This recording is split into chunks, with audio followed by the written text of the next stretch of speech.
2019 ఎలక్షన్స్లో మన ఆంధ్ర రాష్ట్రం అభివృద్ధి పరంగా ముందుకెళ్లాలంటే ఏ ప్రభుత్వం వస్తే బాగుంటుంది? చంద్రబాబు నాయుడు వస్తే బాగుంటుంది. తెలుగుదేశం ప్రభుత్వం వస్తే బాగుంటుంది. ఎందుకని చంద్రబాబు నాయుడు గారు రావాలను? 2000 రూపాయలు చేశాడు, 200 2000 చేశాడు. పేదలందరికీ బాగుంటారు, పేదవాళ్ళు అందరూ బాగుపడతారు. బాగుపడాలంటే ఈ ప్రభుత్వం రావాలా అంతే. మరి ఎవరు పిల్లలు పేదవాళ్ళు చూసేవాళ్ళు ఎవరు లేడు. అది ఈ 4.5 సంవత్సరాల అభివృద్ధి అది ఎలా చేశారు అనుకుంటున్నారు? బ్రహ్మాండం చేశాడు. రోడ్లు అన్నీ బాగున్నాయి, రోడ్లేటి ఇల్లేటి అన్నీ బాగున్నాయి. అప్పటికిప్పుడు చాలా బాగుంది. అది కొత్త ప్రభుత్వానికి అవకాశం ఇస్తే ఎలా ఉంటుంది అనుకుంటున్నారు? అప్పుడు కొత్త ప్రభుత్వం తెలియదు. ఆయన ఎలా చేస్తాడో ఏటో మనకు తెలియదు.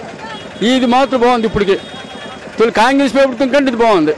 అది మీ ఊరు వరకు అభివృద్ధి ఎలా జరిగింది? బాగా జరిగింది. తొలిటికి ఇప్పుడు చాలా బాగా జరిగింది అంతే. ఏమేమి అభివృద్ధులు చూసి? రోడ్లన్నీ ఆంధ్రలో బాగున్నాయి, లైట్లు, కరెంట్లు, నీళ్లు, వాటరు అన్నీ బాగున్నాయి. అది అప్పుడు రేట్ అన్నీ కావు, వాటర్ రేట్ అనేది కాదు. ఇప్పుడు వాటర్ ఫుల్గా అందుతుంది అందరికీ అంతే. వార్తావాణి న్యూస్ ఛానల్ ఎప్పటికప్పుడు రాజకీయ, సినీ విశేషాలు, స్పోర్ట్స్ మరియు సాంకేతిక పరమైన మరెన్నో విషయాలను మన ముందుకు తెస్తుంది. మరింత సమాచారం కొరకు వార్తావాణి న్యూస్ ఛానల్ ని సబ్స్క్రైబ్ చేయండి.